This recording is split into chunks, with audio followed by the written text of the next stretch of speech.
62 പേർക്കാണ് കോവിഡ് സ്ഥിരീകരിച്ചത്. ഇതിൽ 33 പേർ വിദേശത്തു നിന്ന് വന്നവരാണ്.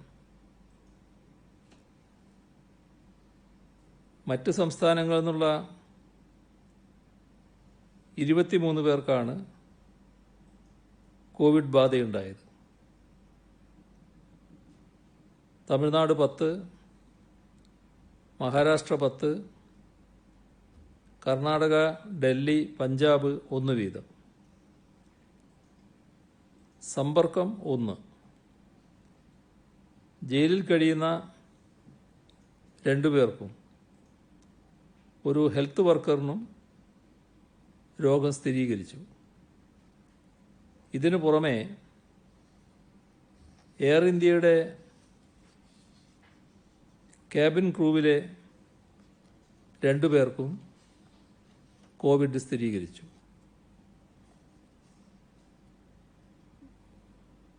ഇന്ന് പോസിറ്റീവായ ആളുകൾ പാലക്കാട് 14, കണ്ണൂർ 7, തൃശ്ശൂർ 6, പത്തനംതിട്ട 6, മലപ്പുറം 5, തിരുവനന്തപുരം 5, കാസർഗോഡ് 4, എറണാകുളം 4, ആലപ്പുഴ 3, വയനാട് 2, കൊല്ലം 2, കോട്ടയം, ഇടുക്കി, കോഴിക്കോട് 1 വീതം. 10 പേർക്കാണ് ഫലം നെഗറ്റീവായത്. വയനാട് 5, കോഴിക്കോട് 2, കണ്ണൂർ, മലപ്പുറം, കാസർഗോഡ് 1 വീതം. രോഗം സ്ഥിരീകരിച്ച് കോട്ടയം ജില്ലയിൽ ചികിത്സയിലായിരുന്ന തിരുവല്ല സ്വദേശി ജോഷി ഇന്ന് മരണമടയുകയുണ്ടായി. അദ്ദേഹത്തിൻ്റെ നിര്യാണത്തിൽ അനുശോചനം രേഖപ്പെടുത്തുന്നു. ഇതുവരെ 1150 പേർക്കാണ് സംസ്ഥാനത്ത് രോഗം സ്ഥിരീകരിച്ചത്. 577 പേർ ഇപ്പോൾ ചികിത്സയിലുണ്ട്. നിരീക്ഷണത്തിലുള്ളത് 1,24,167 പേരാണ്. 1,23,087 പേർ വീടുകളിലോ ഇൻസ്റ്റിറ്റ്യൂഷണൽ ക്വാറന്റൈനിലോ ആണ്. 1080 പേർ ആശുപത്രികളിലുമാണ്. ഇന്ന് 231 പേരെ ആശുപത്രിയിൽ പ്രവേശിപ്പിച്ചു. ഇതുവരെ 62,746 സാമ്പിളുകളാണ് പരിശോധനയ്ക്ക് അയച്ചത്.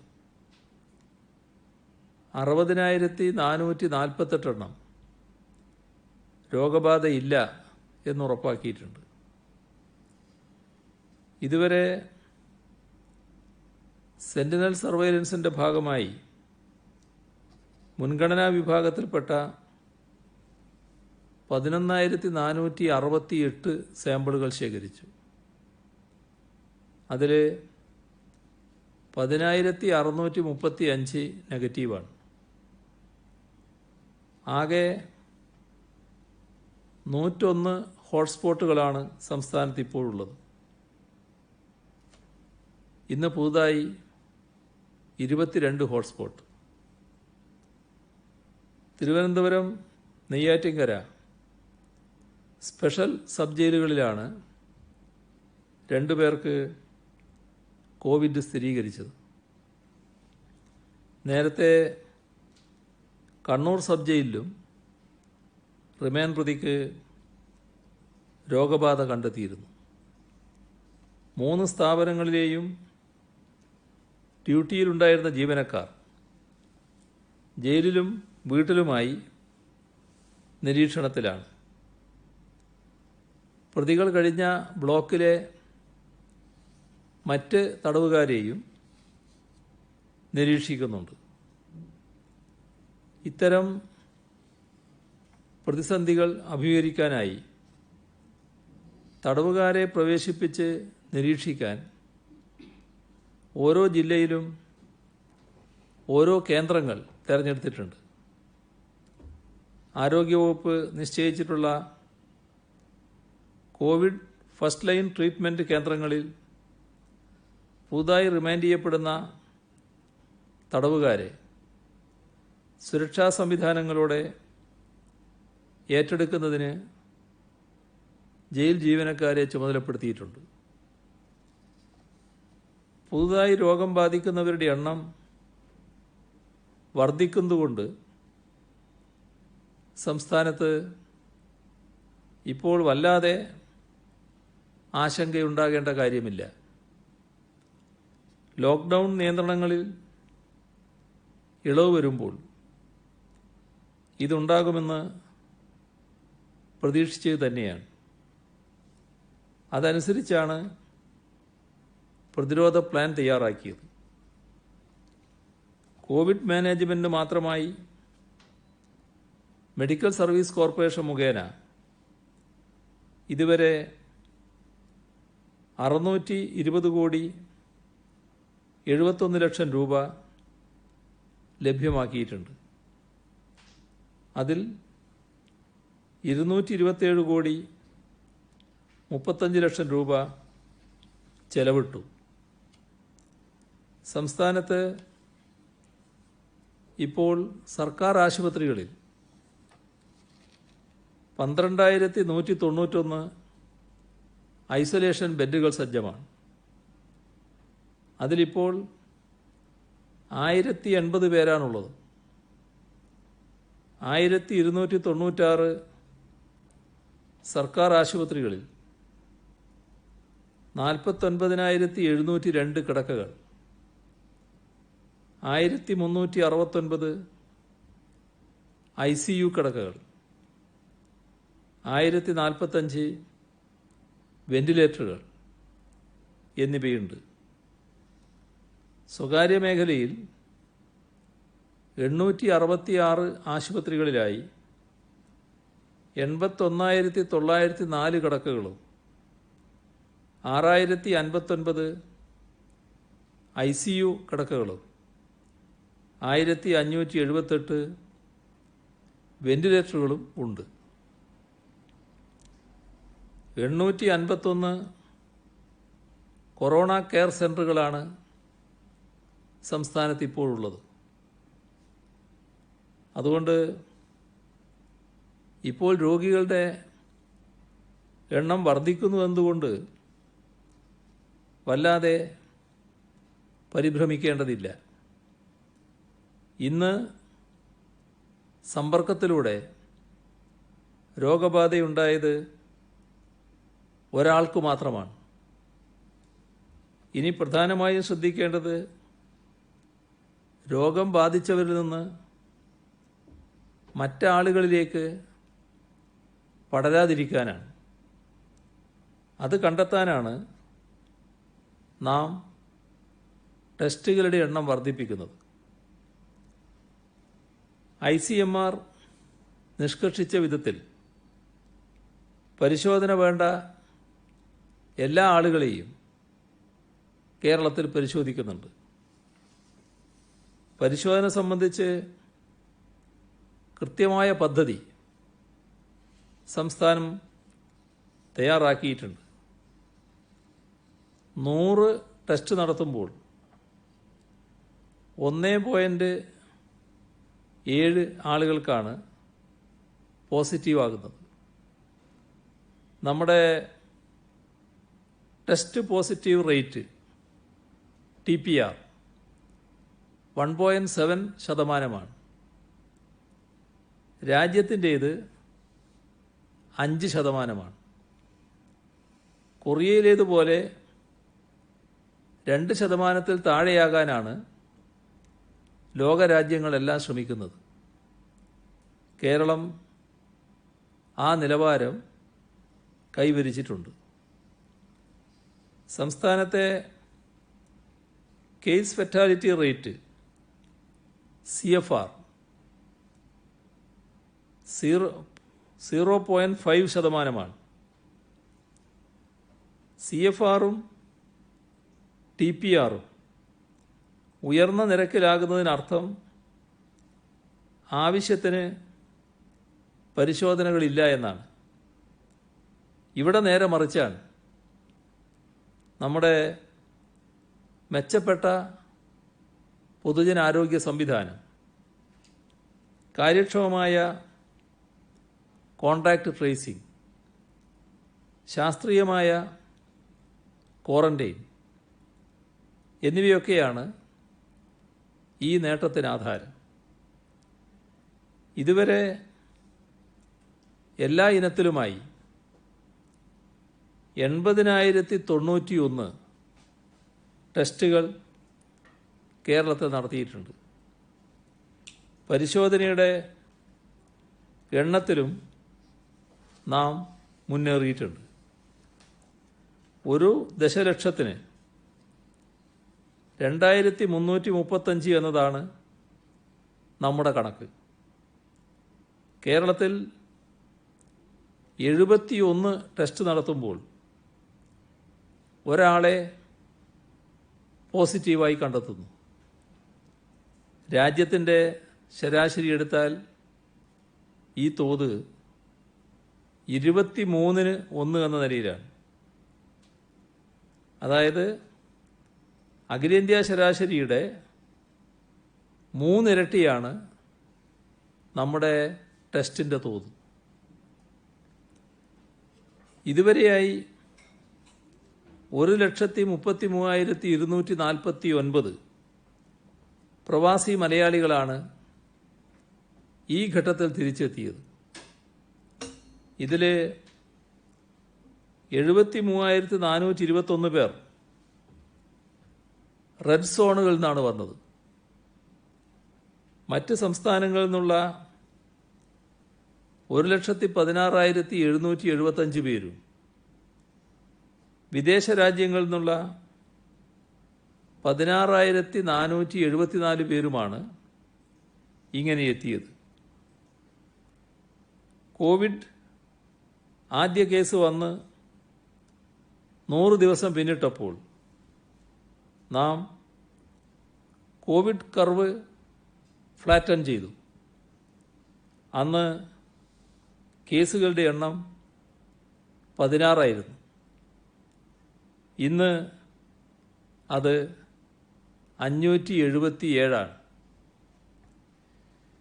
ഇന്നലെ 84 കേസുണ്ടായതിൽ സമ്പർക്കം മൂലം വന്നത് 5 പേർക്കാണ്.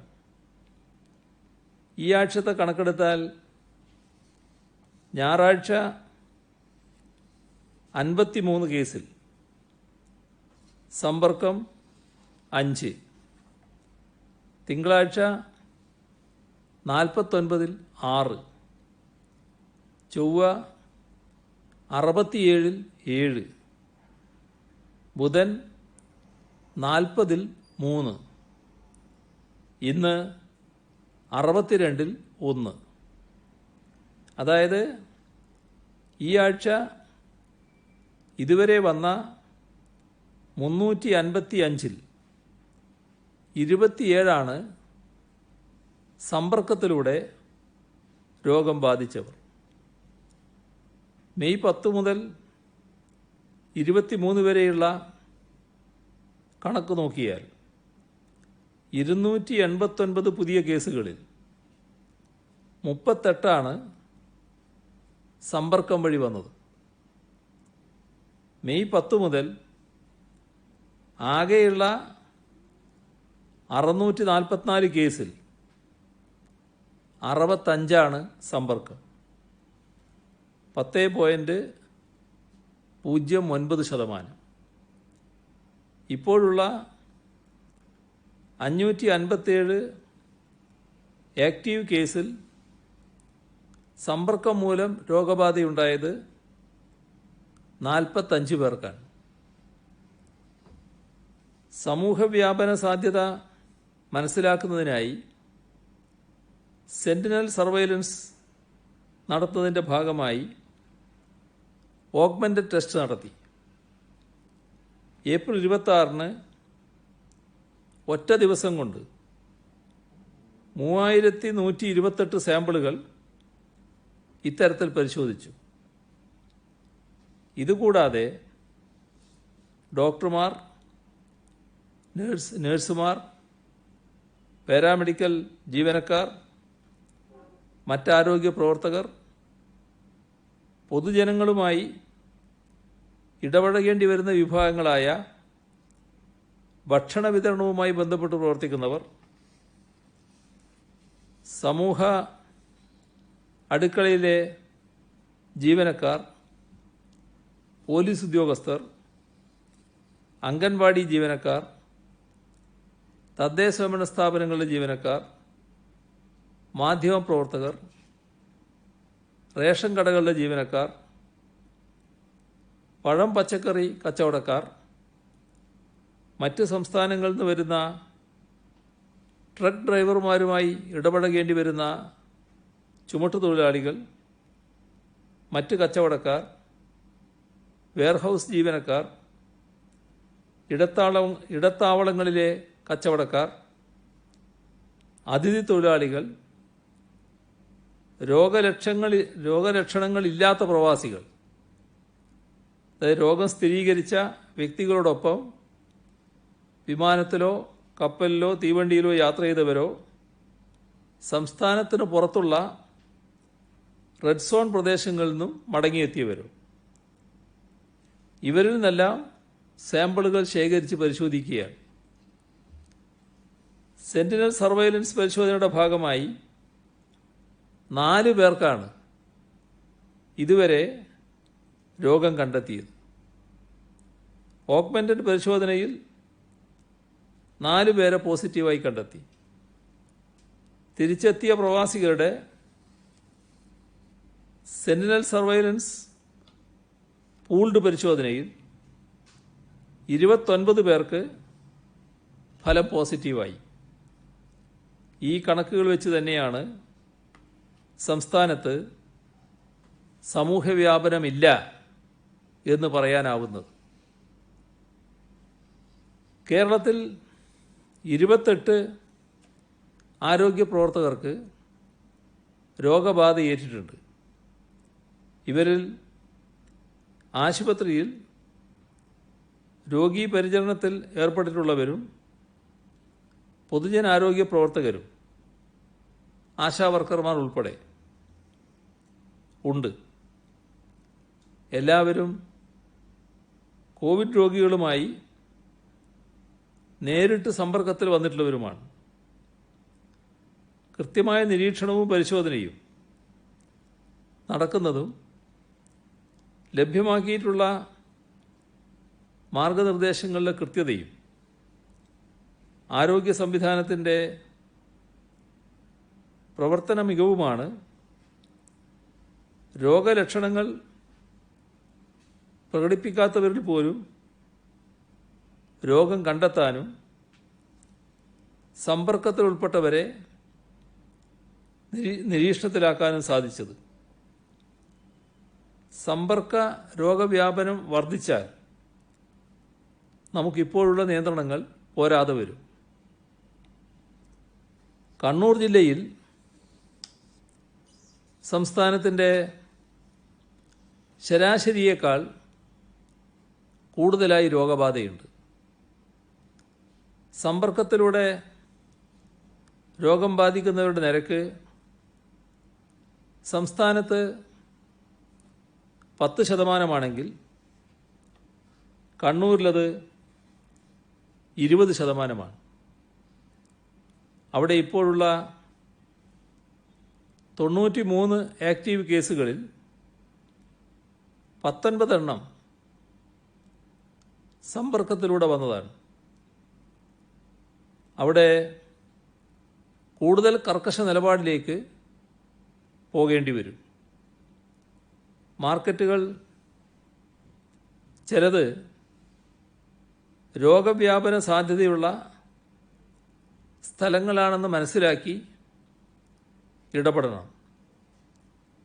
അതിനനുസരിച്ചുള്ള നിയന്ത്രണങ്ങളുണ്ടാകും. രോഗവ്യാപനം അധികമായി വരുന്ന സ്ഥലങ്ങളിൽ ട്രിപ്പിൾ ലോക്ക്ഡൗൺ ഉൾപ്പെടെ ആലോചിക്കും.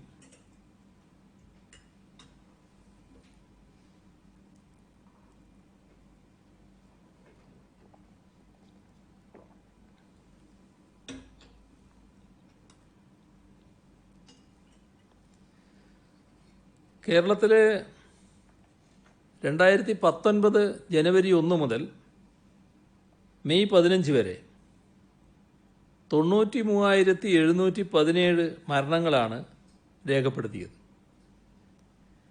ഈ വർഷം ഇതേ കാലയളവിൽ 73,155 മരണങ്ങളാണ് രേഖപ്പെടുത്തിയത്. അതിനർത്ഥം കഴിഞ്ഞ വർഷത്തേതിൽ നിന്ന് മരണസംഖ്യയിൽ തന്നെ 20,562 കുറവുണ്ടായി. ഈ ജനുവരി അവസാനമാണ് കോവിഡ് ബാധ കേരളത്തിൽ ആദ്യം റിപ്പോർട്ട് ചെയ്തത്. സമൂഹവ്യാപനമുണ്ടെങ്കിൽ ഇതായിരിക്കില്ലല്ലോ അവസ്ഥ. ജനുവരി മുതൽ ഇതുവരെയുള്ള പനി, ശ്വാസകോശ അണുബാധ, ICUവിൽ പ്രവേശിക്കപ്പെടുന്ന രോഗികളുടെ കണക്ക് ഇവ ശേഖരിച്ച് മുൻ വർഷങ്ങളിലെ കണക്കുകളുമായി താരതമ്യപ്പെടുത്തിയിട്ടുണ്ട്. മെഡിക്കൽ ബോർഡ് തന്നെ ഇത് ശാസ്ത്രീയമായി വിശകലനം ചെയ്തു. ഇതനുസരിച്ച് 2018 നിന്ന് ജനുവരി മെയ് കാലയളവിലെ പനി ബാധിതരുടെ എണ്ണത്തിൽ കുറവ് വന്നിട്ടുണ്ട്. ന്യൂമോണിയ, ശ്വാസതടസ്സം തുടങ്ങിയവയുമായി എത്തിയ രോഗികളുടെ എണ്ണത്തിലും കുറവാണ് ഉണ്ടായത്. മഴക്കാല പകർച്ചവ്യാധികളുടെ നിയന്ത്രണത്തിന് കോവിഡ് വ്യാപനകാലത്ത് കൂടുതൽ പ്രാധാന്യം വന്നിട്ടുണ്ട്.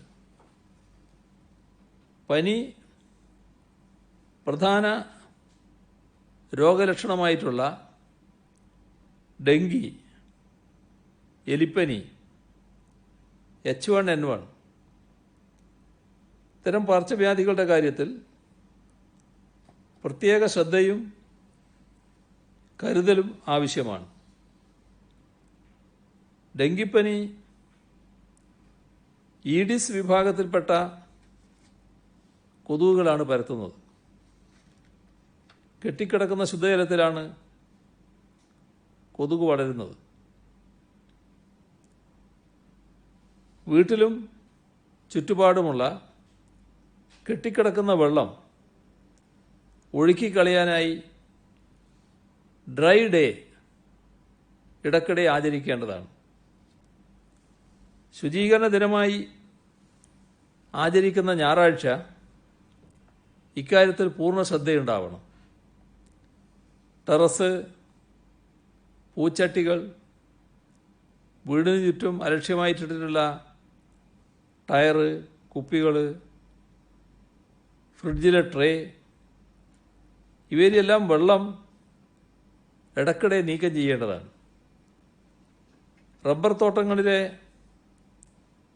ചിരട്ടയിലെ വെള്ളം ഒഴിച്ചു കളഞ്ഞ് കമഴ്ത്തി വെക്കണം. വൈകുന്നേരം മുതൽ രാവിലെ വരെ വാതിലും ജനലുകളും അടച്ചിടാൻ ശ്രദ്ധിക്കണം. പ്രത്യേകിച്ച് വൈകുന്നേരം ഒരു 4 മണി മുതൽ സന്ധ്യ കഴിയുന്ന സമയം വരെ, ഒരു 7 മണി വരെ. അതുപോലെ തന്നെ വീട്ടിൽ കഴിയുന്നവർ വീട്ടിലാണല്ലോ എന്ന തരത്തിൽ വസ്ത്രധാരണത്തിൽ സാധാരണ വലിയ തോതിൽ ശ്രദ്ധിക്കാറില്ല. എന്നാൽ ശരീരം കവർ ചെയ്യത്തക്ക തരത്തിലുള്ള വസ്ത്രങ്ങൾ ധരിക്കുന്നതാണ് നല്ലത്. കൊതുകുവല പറ്റുമെങ്കിൽ ഉപയോഗിക്കുന്നത് നല്ലതാണ്.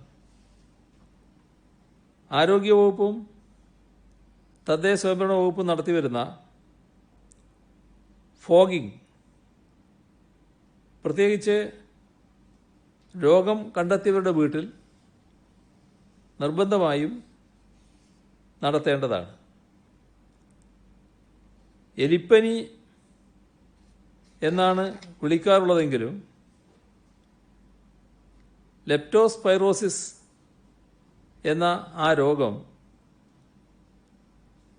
കന്നുകാലികളുടെയും പട്ടികളുടെയും പന്നികളുടെയും മറ്റും മൂത്രത്തിലൂടെയും വ്യാപിക്കും. കന്നുകാലികളെ സംരക്ഷിക്കുന്ന തൊഴുത്തുകൾ, പന്നി ഫാമുകൾ ഇവയെല്ലാം വൃത്തിയായി സൂക്ഷിക്കണം. അവരെ പരിപാലിക്കുമ്പോൾ ഗൺ ബൂട്ടുകളും കയ്യുറകളും ധരിക്കണം. കന്നുകാലികളെ മഴക്കാലം കഴിഞ്ഞാൽ ഉടനെ വയലിൽ മേയാൻ വിടരുത്. തെരുവ് നായ്ക്കളെ അലഞ്ഞു നടക്കാൻ അനുവദിക്കാതിരിക്കുന്നതിനുള്ള മാർഗങ്ങൾ ആരായേണ്ടതാണ്. ക്വാറന്റൈൻ കേന്ദ്രങ്ങളിലുണ്ടാകുന്ന മാലിന്യങ്ങളുണ്ട്. ആ മാലിന്യങ്ങൾ സംസ്കരിക്കാൻ പ്രത്യേക ശ്രദ്ധ വേണം. പനി പ്രധാന ലക്ഷണമായുള്ള രോഗങ്ങളുടെ പട്ടികയിൽ കോവിഡ് കൂടി ഉൾപ്പെടുത്തും. അതിനനുസരിച്ച് ഫീവർ പ്രോട്ടോകോൾ പുതുക്കും.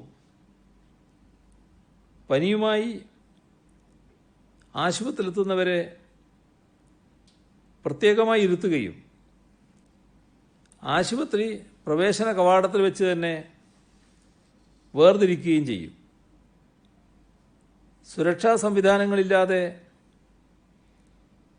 തൊഴിലുറപ്പ് തൊഴിലാളികൾ പണിയെടുക്കുന്നു എന്ന് റിപ്പോർട്ടുകളുണ്ട്. നിരീക്ഷണത്തിലുള്ളവർ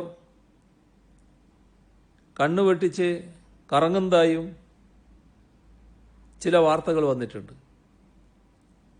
ഇത് രണ്ടും തടയാൻ ബന്ധപ്പെട്ടവർക്ക് നിർദ്ദേശം നൽകും. റേഷൻ വാങ്ങുമ്പോൾ ഇപോസ് മെഷീനിലെ പഞ്ചിങ് അത് ഒഴിവാക്കുക എന്നതാണ് ഇപ്പോൾ കാണുന്നത്. ഇൻ്റർനെറ്റിനുള്ള അവകാശം പൗരന്മാരുടെ അടിസ്ഥാന അവകാശമായി പ്രഖ്യാപിച്ച സംസ്ഥാനമാണ് നമ്മുടേത്. ഇതിൻ്റെ ഭാഗമായാണ് പാവപ്പെട്ടവർക്ക് സൗജന്യമായും മറ്റുള്ളവർക്ക് താങ്ങാവുന്ന നിരക്കിലും ഗുണമേന്മയുള്ള ഇൻ്റർനെറ്റ് ലഭ്യമാക്കാൻ Kerala fibre optic network K-FON പദ്ധതി ആവിഷ്കരിച്ചത്. ഇന്ത്യയിലെ മറ്റൊരു സംസ്ഥാനവും ഇത്തരമൊരു പദ്ധതി നടപ്പാക്കിയിട്ടില്ല. 1500 കോടി രൂപ ചെലവ് വരുന്ന ഈ പദ്ധതി നടപ്പാക്കുന്നതിന് കേന്ദ്ര സർക്കാരിൻ്റെ കീഴിലുള്ള 2 പ്രധാന കമ്പനികൾ ഉൾപ്പെടുന്ന കൺസോർഷ്യം രൂപീകരിച്ചാണ് മുന്നോട്ട് പോകുന്നത്. Bharat electronics limited BEL, RailTel എന്നീ പൊതുമേഖലാ കമ്പനികളും SRIT, LS കേബിൾസ് എന്നീ പ്രമുഖ സ്വകാര്യ കമ്പനികളും ചേർന്നതാണ് ഈ കൺസോർഷ്യം. കൺസോർഷ്യത്തിൽ ഉൾപ്പെടുന്ന കമ്പനികളുടെ മേധാവികളുമായി ഇന്ന് കാലത്ത് വീഡിയോ കോൺഫറൻസ് നടത്തി പ്രവൃത്തിയുടെ പുരോഗതി വിലയിരുത്തുകയും ചെയ്തു. ലോക്ക്ഡൗൺ കാരണം 2 മാസത്തോളം പ്രവൃത്തി മുടങ്ങിപ്പോയ സാഹചര്യത്തിലാണ് ഇന്ന് യോഗം നടത്തിയത്. ഈ വർഷം ഡിസംബറിൽ തന്നെ പദ്ധതി പൂർത്തിയാക്കാമെന്ന് കൺസോർഷ്യം ലീഡറായ BLന്റെ ചെയർമാനും മാനേജിംഗ് ഡയറക്ടറുമായ MV ഗൗതം ഉറപ്പ് നൽകി. കൺസോർഷ്യത്തിലെ മറ്റു പങ്കാളികളും ഇതിനോട് യോജിച്ചു.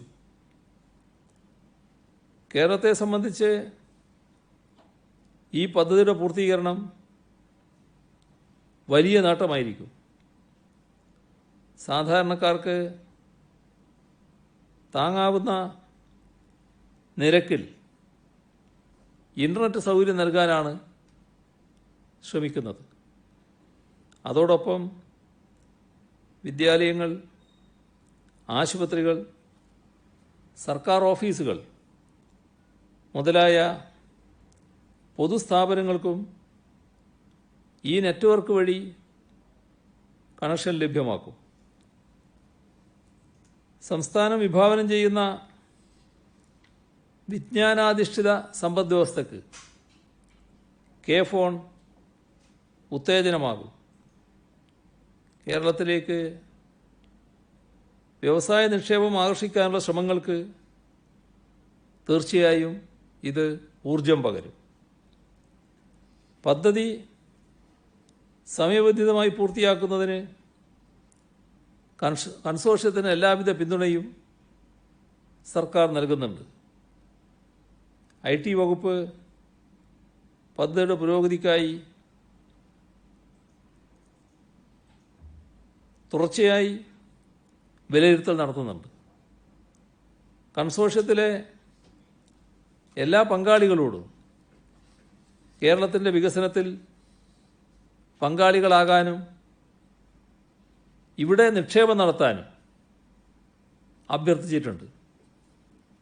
ഇന്ത്യയിലെ ഏറ്റവും ശക്തമായ ഇൻ്റർനെറ്റ് ശൃംഖലയായിരിക്കും കെ-ഫോൺ.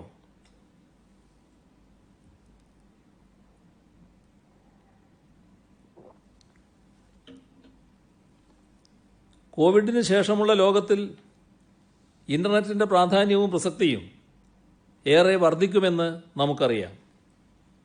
ലോകത്തിൻ്റെ ചലനം തന്നെ ഇൻ്റർനെറ്റ് അടിസ്ഥാനത്തിലായിരിക്കും. വിദ്യാഭ്യാസം, ബാങ്കിംഗ് പോലുള്ള മേഖലകളിൽ ഇൻ്റർനെറ്റിൻ്റെ ഉപയോഗം വലിയ തോതിൽ വർദ്ധിക്കും.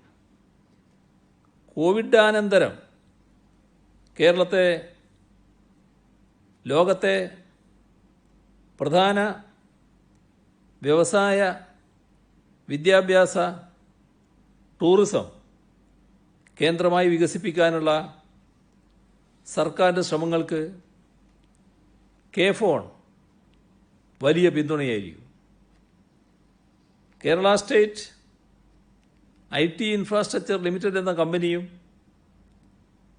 KSEBയും യോജിച്ചാണ് കെ-ഫോൺ നടപ്പാക്കുന്നത്. KSEBയുടെ ലൈനുകളിലൂടെയാണ് ഓപ്റ്റിക്കൽ ഫൈബർ കേബിൾ ഉപഭോക്താക്കളിലേക്ക് എത്തുന്നത്. കിസാൻ ക്രെഡിറ്റ് കാർഡ് ഇല്ലാത്തവർ എടുത്ത കാർഷിക വായ്പയുടെ തിരിച്ചടവിന് ആഗസ്റ്റ് 31 വരെ സമയം നൽകണമെന്ന് കേന്ദ്ര കൃഷിമന്ത്രി നരേന്ദ്ര സിംഗ് തോമാറിനോട് ആവശ്യപ്പെട്ടു. കുറഞ്ഞ പലിശ നിരക്കിൽ കാർഷിക വായ്പ തിരിച്ചടക്കുന്നതിന് ലോക്ക്ഡൗൺ കണക്കിലെടുത്ത് ജൂൺ 30 വരെ സാവകാശം അനുവദിക്കണമെന്ന് മാർച്ചിൽ സംസ്ഥാനം ആവശ്യപ്പെട്ടിരുന്നു. അത് പരിഗണിച്ച് മെയ് 30 വരെ കാലാവധി നീട്ടി. എന്നാൽ കിസാൻ ക്രെഡിറ്റ് കാർഡ് ഇല്ലാത്തവർക്ക് ഈ ആനുകൂല്യം ലഭിക്കില്ല. സ്വർണം പണയം വെച്ചും മറ്റും കൃഷി വായ്പ എടുത്ത ധാരാളം പേർ ഇത് കാരണം കൂടിയ പലിശ നൽകേണ്ടി വരും. അതുകൊണ്ടാണ് കിസാൻ ക്രെഡിറ്റ് കാർഡ് ഇല്ലാത്തവരുടെ വായ്പാ തിരിച്ചടവിന് ആഗസ്റ്റ് 31 വരെ സമയം ആവശ്യപ്പെടുന്നത്. മുഖ്യമന്ത്രിയുടെ ദുരിതാശ്വാസ നിധിയിലേക്ക് തിരുവനന്തപുരം, എറണാകുളം, മലബാർ മേഖല എന്നിവിടങ്ങളിലെ ക്ഷീര സഹകരണ സംഘങ്ങൾ സമാഹരിച്ച 51,82,042 രൂപ നൽകിയിട്ടുണ്ട്. മലബാർ മേഖല സഹകരണ ക്ഷീരോത്പാദക യൂണിയൻ 50,36,006 രൂപ. Kerala state service pensioners union Kalamassery municipal east committee സമാഹരിച്ച 11,33,000 രൂപ. Kerala cooperative milk marketing federation 10 ലക്ഷം. Milma Thiruvananthapuram regional milk union ചെയർമാൻ്റെയും ജീവനക്കാരുടെയും വിഹിതവും റീജിയണൽ യൂണിയൻ ഫണ്ടും ചേർത്ത് 9 ലക്ഷം രൂപ. Ernakulam regional cooperative milk producers union limited 9,56,010 രൂപ. മലബാർ റൂറൽ ഡെവലപ്മെൻറ്റ് ഫൗണ്ടേഷൻ 5 ലക്ഷം. South India Assemblies of God 5 ലക്ഷം. സർക്കാർ കോളേജ് അധ്യാപകരുടെ സംഘടന AKGCT ആകെ കൈമാറിയത് 21,20,000 രൂപ. ഇന്നലെ ഒരു ചെക്കിൻ്റെ വിവരം മാത്രമേ പറഞ്ഞിരുന്നുള്ളൂ.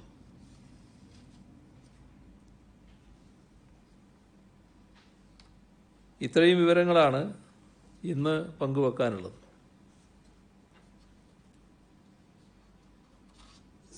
ജയിലിൽ കഴിയുന്നവർക്ക് ഈ രോഗസ്ഥിതി അവരുടെ രോഗം ബാധിച്ച ഉറവിടം കണ്ടെത്താൻ കഴിഞ്ഞിട്ടുണ്ടോ? ജയിലിൽ കഴിയുന്നവർ ഈ ജയിലിന് പുറത്തായിരുന്നല്ലോ, അവർ ജയിലിലേക്ക് തിരിച്ചു വന്നു. അപ്പോൾ എന്താണ് എങ്ങനെയാണ് എന്നത് വിശദമായി പരിശോധിച്ച് വരികയാണ്. ഏത് വിഭാഗത്തിലാണോ പെടുത്തേണ്ടത് അപ്പോൾ ആ വിഭാഗത്തിൽപ്പെടുത്തി അറിയിക്കും. ഈ 2 ക്യാബിൻ ക്രൂവിന് രോഗം ബാധിച്ചത് അത് ഇപ്പോൾ ആണോ അതോ വിദേശത്ത് നിന്ന് ഇപ്പം കൊണ്ടുവന്ന ആ ഫ്ലൈറ്റിലുള്ള ആളാണോ അതോ? അവർ നമ്മുടെ ഇങ്ങോട്ട് വന്ന ഫ്ലൈറ്റിലുള്ള ആളുകൾ, ഇവിടെ താമസിക്കുന്നവർ, അവരൊക്കെയാണ് ഇത് ബാധിച്ചിട്ടുള്ളത്. ഏത് ദിവസത്തെ ഫ്ലൈറ്റിൽ വന്നവരാണെന്നുള്ള വിവരം എൻ്റെ അടുത്ത് ഇപ്പോൾ ഇല്ല. ഓ ഇപ്പോഴുള്ള മിഷനിൽ ഡ്യൂട്ടിയിലുണ്ടായിരുന്ന ക്യാബിൻ ക്രൂ ആണോ? അല്ല, ആ ഇപ്പോഴത്തെ വിമാനത്തിൽ നിന്ന് വന്നതാണല്ലോ അവർ. അത് തന്നെയാണല്ലോ പറഞ്ഞത്. CM കെ ഫോണിനെ കുറിച്ച് പറഞ്ഞു. കെ ഫോണിന് പക്ഷേ വൈദ്യുത റെഗുലേറ്ററി അതോറിറ്റി അവർ പറയുന്നത് KSEBക്ക് ഇതിൽ പങ്കാളിയാകാനാകില്ല എന്നൊരു നിലപാടാണ് ഇപ്പോൾ അവർ സ്വീകരിച്ചിരിക്കുന്നത്. അത് യഥാർത്ഥത്തിൽ ഇതിന്റെ ഒരു ലക്ഷ്യത്തെ, കാരണം ഇന്റർനെറ്റ് വളരെയധികം പ്രസക്തമായി വരുന്ന ഒരു കാലത്ത് ഈ വൈദ്യുത റെഗുലേറ്ററി അതോറിറ്റി തന്നെ ഈ ലക്ഷ്യം തകർക്കാനായി നിൽക്കുകയാണോ? വൈദ്യുതി റെഗുലേറ്ററി കമ്മീഷൻ എന്നത് ഒരു സ്വതന്ത്ര സ്ഥാപനമാണല്ലോ. അവർക്ക് കാര്യങ്ങൾ ഒരു സംശയം തോന്നിയാൽ സ്വാഭാവികമായി ഉന്നയിക്കും. അതിനാവശ്യമായ വിശദീകരണം നൽകിയാൽ കാര്യങ്ങൾ ബോധ്യപ്പെടുന്നതേ ഉണ്ടാകുമെന്നാണ് തോന്നുന്നത്. അത് KSEB ആവശ്യമായ വിശദീകരണം നൽകും. നമ്മൾ ഇങ്ങോട്ട് വന്ന ആളുകളുടെ ഈ രോഗസ്ഥിതിയെ കുറിച്ച് നമ്മൾ എല്ലാ ദിവസവും നോക്കുന്നുണ്ട്. നമ്മുടെ സംസ്ഥാനത്ത് നിന്ന് മറ്റ് സംസ്ഥാനങ്ങളിലേക്ക് പോയ ആളുകൾക്ക് രോഗമുണ്ടോ, അതുമായി ബന്ധപ്പെട്ട എന്തെങ്കിലും വിവരങ്ങൾ നമുക്ക് കിട്ടിയിട്ടുണ്ടോ? ഇല്ല, അതിന് മാർഗമൊന്നുമില്ല. നിങ്ങൾ മുഖേനയുള്ള വിവരങ്ങളെ കൂടുതൽ കിട്ടുന്നുള്ളൂ. CMന്റെ വാർത്താ സമ്മേളനത്തിൽ ഉൾപ്പെടെ പങ്കെടുത്ത ഒരു മാധ്യമ പ്രവർത്തകനെ കൊറോണ ലക്ഷണത്തോടു കൂടി ഐസൊലേഷൻ പ്രവേശിച്ചു. അദ്ദേഹത്തിന് സാമ്പിളും എടുത്തതായിരുന്നു.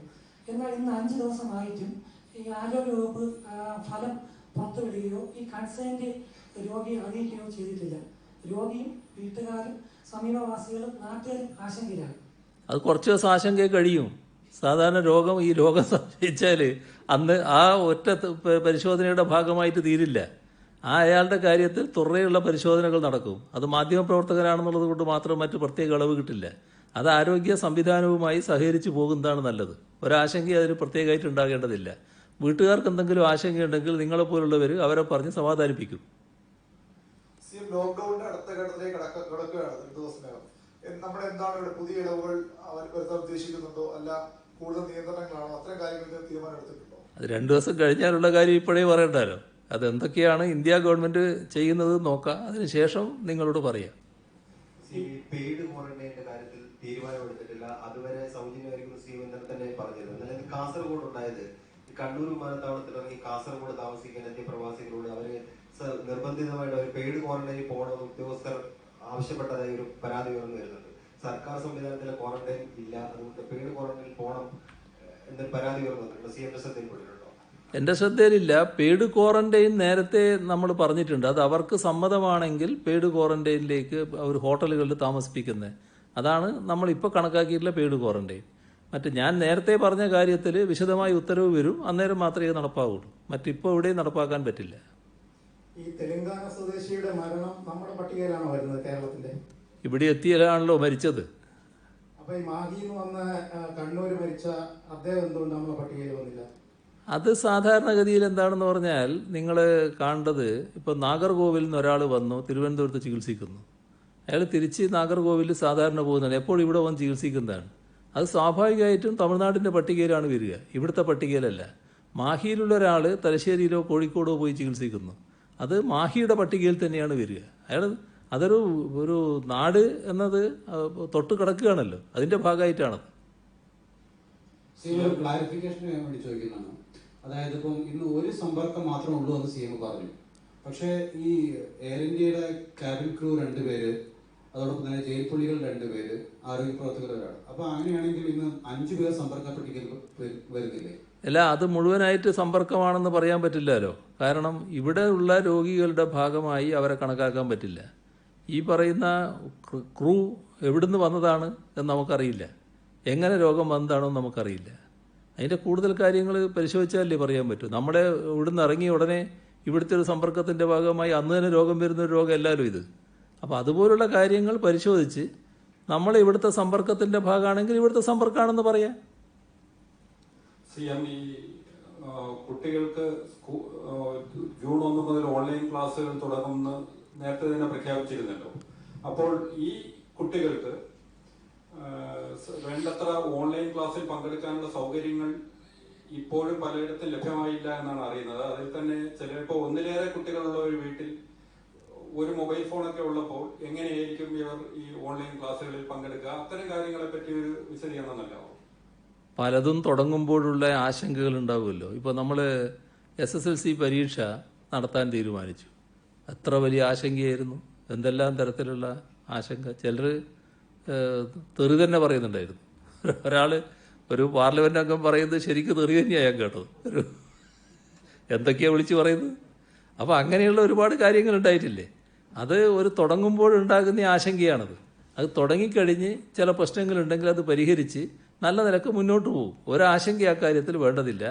ഈ പറയുന്ന എല്ലാ പ്രശ്നങ്ങളും, ചില പ്രായോഗിക പ്രശ്നങ്ങളുണ്ടാവും, ഒന്നും ഉണ്ടാവില്ല എന്നല്ല ഞാൻ പറയുന്നത്.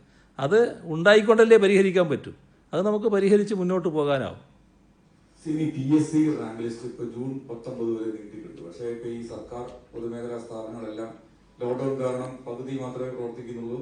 ആരോഗ്യ വകുപ്പിൽ മാത്രമാണ് കൂടുതൽ നിയമനം നടന്നത്. അപ്പോൾ ഈ റാങ്ക് ലിസ്റ്റ് നീട്ടാൻ വേണ്ടി ഈ ജൂൺ 19 വരെ നീട്ടി, പക്ഷെ അതിൽ ഈ വേണ്ടത്ര ഗുണം കിട്ടിയില്ല എന്ന് ഈ ഉദ്യോഗാർത്ഥികൾ പറയുന്നുണ്ട്. നീട്ടാൻ എന്തെങ്കിലും നടപടി സ്വീകരിക്കും? ഇപ്പം അങ്ങനെ ഒരു ആലോചനയില്ല. നിരവധി മലയാളി കുട്ടികൾ റഷ്യൻ മെഡിക്കൽ കോളേജുകളിൽ പഠിക്കുന്നുണ്ട്, കേരളത്തിന്റെ അങ്ങോളം ഇങ്ങോളമുള്ള. അവിടെ ജൂലൈ മാസങ്ങളിലാണ് വെക്കേഷൻ തുടങ്ങുന്നത്. അപ്പോൾ അവർക്ക് ഹോസ്റ്റൽ ഒഴിയണമെന്ന്, നാട്ടിലേക്ക് പോകണമെന്നും പറഞ്ഞ് അടുത്ത അധ്യയന വർഷം മുതൽ ഓൺലൈനിലാണ് ക്ലാസ്സുകളെന്നും പറഞ്ഞിട്ടുണ്ട്. അവരുടെ വിസ കാലാവധി തീരുന്നതും ഈ സമയത്താണ്. അവരെ തിരിച്ചെത്തിക്കാൻ എന്തെങ്കിലും നടപടി അത് ശ്രദ്ധപ്പെട്ടിട്ടുണ്ടോ? അങ്ങനെയുള്ള പല രാജ്യങ്ങളിൽ നിന്നും ആളുകൾ ഇങ്ങോട്ട് വരികയാണ്. ഇന്നലെ താജിക്കിസ്ഥാനിൽ നിന്ന് വന്നവരല്ലേ കണ്ണൂരിൽ ഇറങ്ങിയിട്ട് ഇങ്ങോട്ട് വരുമ്പോൾ ചില പ്രശ്നങ്ങളുണ്ടായി എന്നൊക്കെ പറഞ്ഞത്. അത് അങ്ങനെയുള്ള കുട്ടികളൊക്കെ വരികയാണ് ഇങ്ങോട്ട്. അപ്പോൾ അതിൻ്റെ മുറക്ക് വന്നോളും, അതിൽ പ്രശ്നങ്ങൾ അധികം വരില്ല എന്നാണ് തോന്നുന്നത്. ജൂനിയർ ഹെൽത്ത് ഇൻസ്പെക്ടറുടെ NJT 70ഓളം ഒഴിവുകൾ ഇപ്പോഴും റിപ്പോർട്ട് ചെയ്യപ്പെട്ടു. അത് PSCക്ക് റിപ്പോർട്ട് ചെയ്യാൻ വേണ്ടുന്ന ഒരു നടപടികൾ അത് പെട്ടെന്ന് സ്വീകരിക്കുമോ എന്നാണ്. നേരത്തെ റിപ്പോർട്ട് ചെയ്തിരുന്നു, നിയമനങ്ങൾ നടന്നു, പക്ഷെ ഇപ്പോഴും 70ഓളം വേക്കൻസികൾ ഉണ്ടെന്ന് പറയുന്നു. ഒഴിവുകൾ ഉണ്ടാകുന്ന മുറക്ക് റിപ്പോർട്ട് ചെയ്യാൻ തന്നെ ചെയ്യും, അതിലൊരു സംശയവും ഉണ്ടാകേണ്ടതില്ല. അതുപോലെ ഈ ജൂനിയർ ഹെൽത്ത് ഇൻസ്പെക്ടർ ഇപ്പൊ 3 ഘട്ടങ്ങൾ 385 വരെ ആദ്യമേ കേസ് നിയോഗിച്ചു. പിന്നീട് സർക്കാർ താൽക്കാലികമായിട്ട് കുറച്ച് 1000ഓളം പേരെ എടുത്തു, 800 പേരെ എടുത്തു. ഈ സംസ്ഥാനത്തെ ചിക്കൻ ഗുനിയയുടെ കാലം തൊട്ട് ഇങ്ങോട്ട് നോക്കുകയാണെങ്കിൽ ഈ മുനിസിപ്പാലിറ്റി കേന്ദ്രീകരിച്ചാണ് ഈ ഏറ്റവും ഇവിടങ്ങളിലെ ഇൻസ്പെക്ടർമാരുടെ പോസ്റ്റുകൾ അഭാവം. ഈ അഭാവം പരിഹരിക്കാനുള്ള എന്തെങ്കിലും ശ്രമം നടത്തുമോ, അതോ ഇതിന്റെ ഒരു പാറ്റേൺ അത് കൃത്യമായി തന്നെയാണോ ഇപ്പോൾ ഉള്ളത്? അതിൽ ആരോഗ്യവകുപ്പിന് കൃത്യമായ മാനദണ്ഡങ്ങളുണ്ട്, അതിൻ്റെ ഭാഗമായി തന്നെയാണ്. പക്ഷേ ഇതുപോലുള്ള രോഗങ്ങളിൽ ഏറ്റവും പ്രധാന കാരണം നമ്മുടെ പരിസര ശുചീകരണമാണ് എന്ന് നാം ഓർക്കണം. അതിൽ അതാണ് ആവർത്തിച്ചത് പറഞ്ഞുകൊണ്ടിരിക്കുന്നത്, പരിസരം ശുചിയാക്കണം എന്നുള്ളത്. അതിൽ നമ്മൾ ഊന്നി നിൽക്കണം. പറഞ്ഞ കണക്കില് 62 പേർക്കാണ് രോഗം ഉള്ളതെന്ന് പറഞ്ഞു. പക്ഷെ ജില്ല തിരിച്ചുള്ള കണക്ക് പറഞ്ഞപ്പോൾ 61 പേരുടെ കണക്ക് മാത്രമേ ഉള്ളൂ. അതിൽ മറ്റു ചിലതും വന്നല്ലോ. അല്ല, അതിൽ മറ്റു ചിലതും വന്നല്ലോ. അതെല്ലാം കൂടിയല്ലേ വരിക. ഞാൻ പറഞ്ഞ കൂട്ടത്തില് അതെ, അത് ജില്ലകളെ പറ്റി പറയുമ്പോൾ തന്നെ മറ്റു ചിലതും കൂടി അതിനകത്ത് വന്നിട്ടുണ്ടല്ലോ. എല്ലാം കൂടിയാൽ കൂട്ടി കണക്ക് ശരിയായിരിക്കും. CM 2 ചോദ്യങ്ങളാണ്. ഒന്ന്, ഈ കഴിഞ്ഞ ദിവസം ശ്രദ്ധയിൽപ്പെടുത്തിയതാണ് സീരിയലുകളുടെ ഷൂട്ടിങ്ങിൽ ആൾക്കൂട്ട നിയന്ത്രണം പാലിക്കുന്നില്ല എന്നുള്ളത്. മാത്രമല്ല, ഈ അഭിനേതാക്കൾ ഒഴികെയുള്ളവർ ടെക്നീഷ്യന്മാരൊന്നും ഈ മാസ്ക് ധരിച്ചൊന്നുമല്ല അവിടെ ഷൂട്ട് നടത്തുന്നത്. വാഹനങ്ങളിൽ ഷൂട്ടിങ്ങിന് സ്ഥലത്തേക്ക് ആളുകളെ കുത്തി നിറച്ചുകൊണ്ട് പോകുന്നു. ഒന്ന് അതാണ് അക്കാര്യത്തിലുള്ള CM-ന്റെ പ്രതികരണം. 2, ശിവഗിരി തീർത്ഥാടന സർക്യൂട്ട് അതിന് നേരത്തെ കേന്ദ്ര സർക്കാർ അൽഫോൺസ് കണ്ണന്താനം മന്ത്രിയായിരിക്കുമ്പോൾ അത് തുടങ്ങിയതാണ്. പക്ഷേ ഇപ്പോൾ സംസ്ഥാനത്തെ അറിയിച്ചിരിക്കുന്നത് അത് ഒഴിവാക്കി എന്നാണ്. ഇക്കാര്യത്തിലുമുള്ള പ്രതികരണം. രണ്ടാമത്തത് എനിക്കറിയില്ല, അതിനെപ്പറ്റി എന്താണെന്ന് എനിക്ക് നിശ്ചയമില്ല. അതിൽ ഈ അങ്ങനെയൊരു വിവരം എൻ്റെ അടുത്ത് ഇപ്പോഴില്ല, എന്താണെന്ന് അന്വേഷിക്കണം. ആദ്യം പറഞ്ഞ കാര്യത്തിൽ കഴിഞ്ഞ ദിവസം തന്നെ ഞാൻ പറഞ്ഞിരുന്നു, ആവശ്യമായ നടപടികൾ ജാഗ്രത സ്വീകരിച്ചുകൊണ്ട് തന്നെയാണ് ഇത്തരം പരിപാടികൾ നടത്തേണ്ടത് എന്ന്. കൊടുത്ത ഉത്തരവ് വ്യക്തമാണ്. അവരുടെ തിയേറ്ററിനകത്ത് വെച്ചാണ് കാര്യങ്ങൾ നിർവഹിക്കുന്നത്. അതനുസരിച്ച് കാര്യങ്ങൾ നിർവഹിക്കുകയാണ് വേണ്ടത്. ആവശ്യമായ സുരക്ഷാ ക്രമീകരണങ്ങൾ പാലിച്ചുകൊണ്ട് തന്നെ നടക്കണം. എന്നാൽ അഭിനയത്തിന് അനുമതി കൊടുത്താൽ ആ അഭിനേതാക്കൾ ചിലപ്പോൾ ചില രംഗങ്ങൾ വരുമല്ലോ, അതിൻ്റെ പ്രത്യേകതകൾ ഉണ്ടാവും. ആ റിസ്ക് അതിനകത്തുണ്ട് ഇത് കൊടുക്കുമ്പോൾ തന്നെ. സംസ്ഥാനത്തിലെ മദ്യശാലകൾ തുറന്നു, പക്ഷേ ഇന്ന് അതിനുവേണ്ടിയുള്ള ബെക്യു ആപ്പ് തകരാറിലായി. ഇത്രയും നാൾ വളരെ സമയമെടുത്ത് ചെയ്തൊരു ആപ്പാണത്. അത് ഈ ആദ്യത്തെ 2-ാം ദിവസം അത് അതിന്റെ പ്രവർത്തനം നിലയ്ക്കുന്നു. വലിയ ക്യൂ പല ബാറുകളിലാണെങ്കിൽ ക്യൂ സിസ്റ്റം നോക്കാതെ തന്നെ തോന്നും പോലെ മദ്യം കൊടുക്കുന്ന സ്ഥിതി ഉണ്ടായിരുന്നു പല ബാറുകളിലും. ബിവറേജ് കൗണ്ടറുകളിൽ മുന്നിൽ വലിയ ആൾക്കൂട്ടമുണ്ട്. എന്താണ് ഇത് സംഭവിച്ചത്? ഈ ബെക്യു ആപ്പിന്റെ കാര്യത്തിൽ എന്താണ് സംഭവിച്ചത്? ഇത് ഏതിൽ പരിഹരിക്കപ്പെടും? അല്ല, അതിൽ സാങ്കേതികമായി എന്തോ തകരാറുണ്ടായി എന്നാണ് ഞാൻ മനസ്സിലാക്കുന്നത്. അത് സംബന്ധിച്ച് ഇന്ന് എക്സൈസ് മന്ത്രി തന്നെ അവരുടെ എല്ലാവരുടെയും യോഗം വിളിച്ച് പരിശോധിക്കുന്നുണ്ടായിരുന്നു. അതുമായി ബന്ധപ്പെട്ടുള്ള വിവരങ്ങൾ കിട്ടാനിരിക്കുന്നേ ഉള്ളൂ. പരിഹരിച്ചു പോകുമെന്നാണ് പ്രതീക്ഷിക്കുന്നത്. ഇതുമായി ബന്ധപ്പെട്ട ടെക്നിക്കൽ ബിഡിൽ ഒന്നാമത് വന്ന സ്മാർട്ട് E3 എന്ന് പറയുന്ന കമ്പനിയെ ഒഴിവാക്കിക്കൊണ്ടാണ് ഈ ഫെയർകോഡിന് ഇതിന്റെ കരാർ കൊടുത്തത് എന്നുള്ള വാർത്തകൾ പുറത്തു വരുന്നത്. അതായത് ഒരു സാങ്കേതിക പരിജ്ഞാനം കുറഞ്ഞ കമ്പനി, അതുകൊണ്ട് തന്നെ ടെക്നിക്കൽ ബിഡിൽ ചില ക്രമക്കേടുകളൊക്കെ ഉണ്ടായി എന്ന വാർത്തകൾ കൂടി പുറത്തു വരുന്നത്. സാങ്കേതിക പരിജ്ഞാനം കുറച്ചുകൂടെ കൊടുത്തിരുന്നെങ്കിൽ പ്രശ്നം പരിഹരിക്കപ്പെടില്ല. അല്ല, ഇതിനകത്ത് സാങ്കേതികമായി ഒരു പിഴവും ഉണ്ടായിട്ടില്ല എന്നുള്ളത് തന്നെയാണ് ഇതേവരെ വന്നിട്ടുള്ള വിശദീകരണം. ഡ്രൈവിംഗ് പഠനം പലർക്കും ലേണേഴ്സ് ടെസ്റ്റിന് ഡേറ്റ് കിട്ടി എഴുതാൻ പറ്റാത്ത അവസ്ഥയുണ്ട്. ഡ്രൈവിംഗ് സ്കൂളുകളുടെ പ്രതിസന്ധിയാണ്. ഏതെങ്കിലും രീതിയിൽ പുനരാരംഭിക്കാനുള്ള തീരുമാനം അടുത്ത ഘട്ടത്തിലുണ്ടാവും? അല്ല, അടുത്ത ഘട്ടത്തിലല്ലേ പറയാ, ഇന്നിപ്പോ പറയാൻ പറ്റില്ല. അപ്പൊ നമുക്ക് അടുത്ത ഘട്ടത്തിൽ കാണാം. എന്നാലേ അതല്ലത്. ശരി.